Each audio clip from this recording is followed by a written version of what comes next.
Luigi's Ghost Mansion.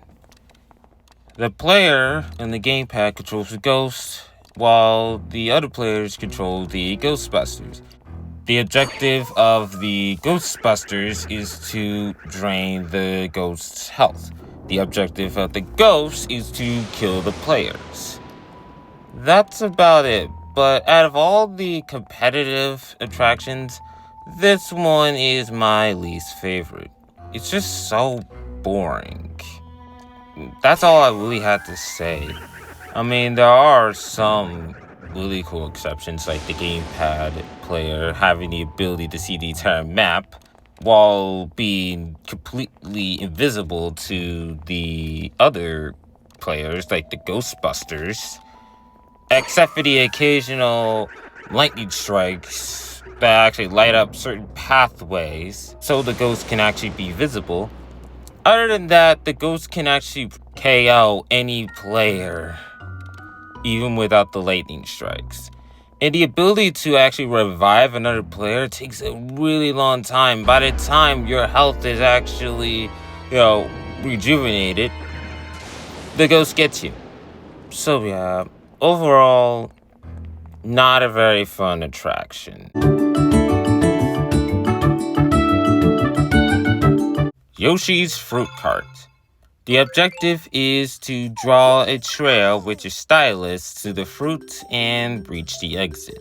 The catch is that the fruit only appears on the TV. So on the gamepad, you have to really, look back and forth to where the placement of the fruit before drawing the line. Because once you draw the line and hit start, you can't go back. And if you miss one fruit, that's a life loss. Out of all the single-player attractions, this one is my least played, though I definitely love the concept.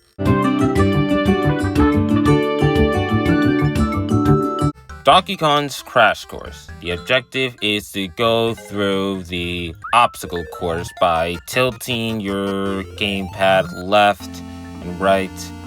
Occasionally, heed the left and right triggers to raise and drop platforms, using the left and right sticks to do the same by tilting certain platforms, even occasionally blowing the mic to raise platforms.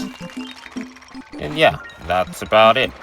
I definitely played this attraction a lot back in the day. The only problem is that the controls are finicky and they're so precise. It just feels so loose.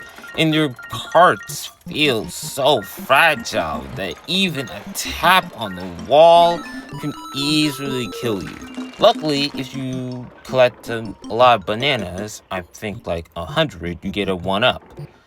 So you only get 6 tries to fuck up on the first stage.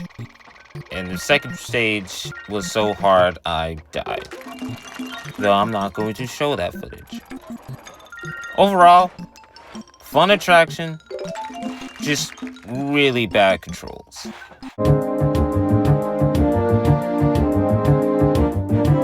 Takamaru's Ninja Castle. First off, I don't know what the fuck Takamaru is, though I'm assuming it's a Famicom game that was only released in Japan and somehow made its way to an American Nintendo Land attraction. Okay. Well, the objective is to use the stylus or your fingers to swipe ninja stars at the enemies. And when you run out of ninja stars, you tilt up on the gamepad. The targeting system is pretty accurate. It's really fun to actually really get a combo and to hit the different ninjas. The art style of like a pop-up book is rather appealing.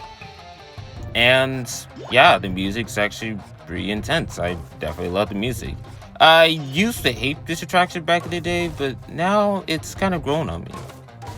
And yeah, that's all I really have to say. Fun attraction.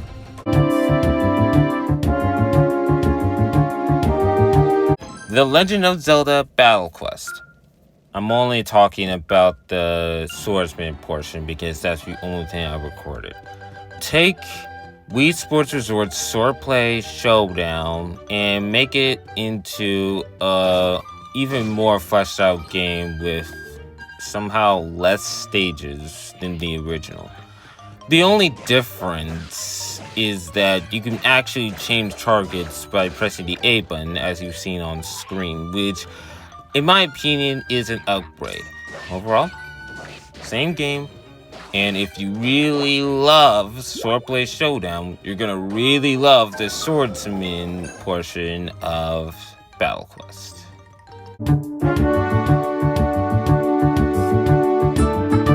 Mario Chase. The player on the gamepad controls the Mario. The other players control the Ghost. You get a 10-second head start to run away and try to find a hiding spot away from the Toads. And the objective is for Mario to survive the time loop without getting caught, and the objective for the Toads is to catch the Mario. Really intense on both ends. Though the Mario does have the ability to be invincible with the star for a couple of seconds while he still runs away from the players. And overall, pretty fun. I've had so much fun with friends and family playing this. And I had a real blast recording this attraction for this video. This attraction is probably the most chaotic competitive attraction. Well, second.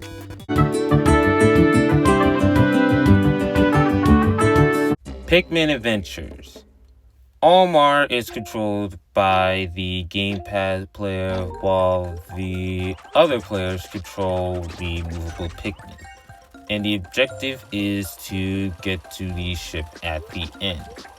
There are various amount of challenges like the time limit challenges or just the standard boss level stage thingies or just the regular standard levels.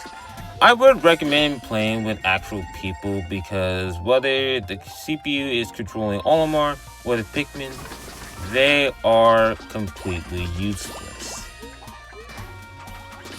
But with a group of people, also you're gonna actually want to have people who know what they're doing and are not going to die every 5 seconds. So that's kind of a problem.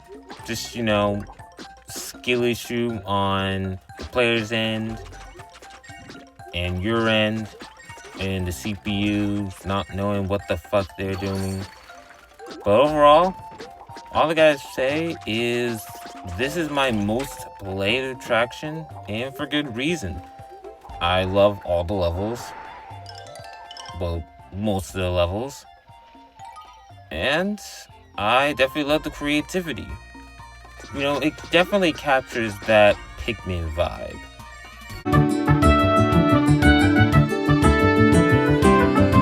Metroid Blast. A good third-person shooter Metroid game, only in Nintendo Land.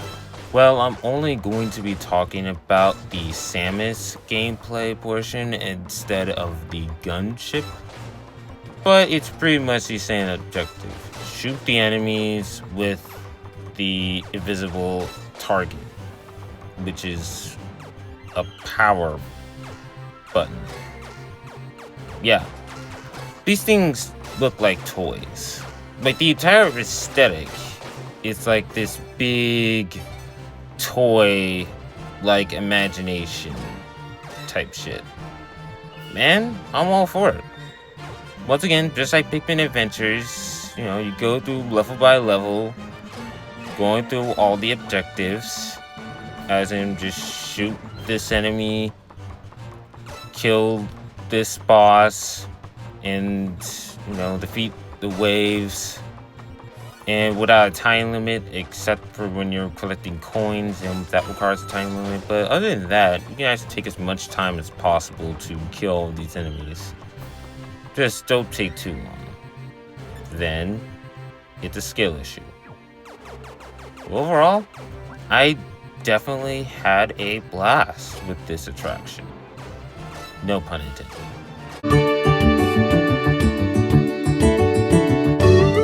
Balloon Trip Breeze, based on Balloon Fight, is a really fun single-player attraction. The controls are to use the stylus to control your balloon fighter. You get a various assortment of enemies. You got the red spikes, which you can destroy by tapping them. The black spikes, which you can't really get rid of. Duck enemies, ones with boxing gloves and pitchforks. And that big ass fish, which is in instant death.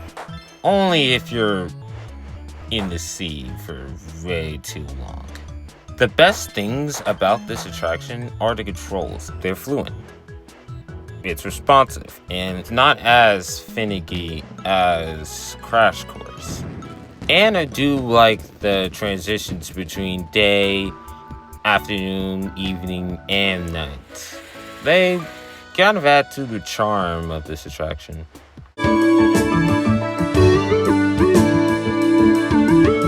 Captain Falcon's Twister Race is not a race. You don't race against other F-Zero characters. You're just going through area after area, going through speed boosts and the occasional obstacles like the instant death, red spikes, the spikes on the ground which don't hurt you but slow you down, and that also lovely music. The controls are you hold the gamepad on the side and you tilt left or right to turn your vehicle. And how can I forget those wind things? I don't know what they are, but they also slow you down. And how can I also forget the sense of speed you actually get? Even in Area 4, where you're actually blasting into the sky. Though, you definitely really need to be careful, and you have to actually aim straight. Otherwise, you may actually fall off the track, which is a death.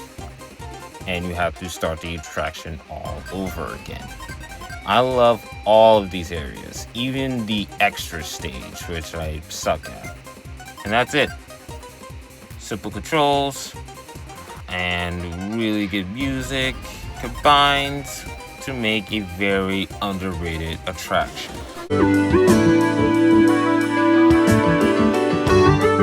Animal Crossing Sweet Day. Take Mario Chase and Uno Reverse it. This time, the player controls both Copper and Booker, while the other players control the Elephant Villager and Squirrel Villager. I don't really remember their names. The objective for both players, as you're playing with 3 people, is for the animals to collect all the fruits in the stage, and for the gamepad player to get both players 3 times. So basically, it is the same as Mario Chase, except there really isn't any time limit. And for the gamepad player, all I have to say is multitasking. Since you're controlling both Copper and Booker with both sticks, you have to actually pay attention to both characters in order to catch the candy thieves. Or at least what I'm assuming to be candy thieves. And it can be challenging. It's taken by somebody who isn't good with multitasking. I've had a very, very easy time catching these players. And I had a blast doing so. Don't really have that much to say about this attraction. The only complaint is that I wish there are more stages.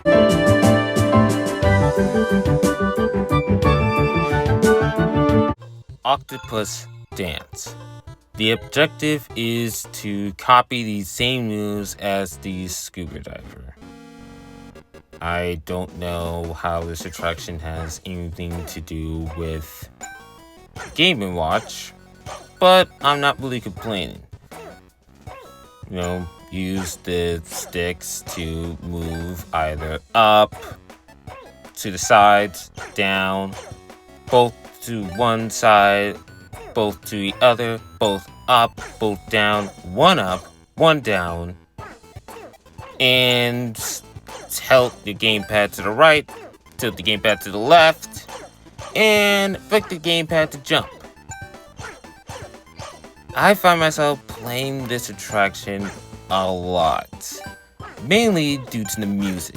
The music in every single stage is amazing, and it definitely really captures the underwater vibe, especially with that submarine in the background.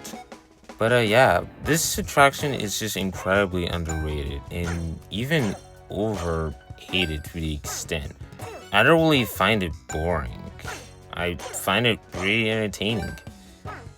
And that's why, out of all the attractions, I believe that Octopus Dance is one of the best attractions from Nintendo Land.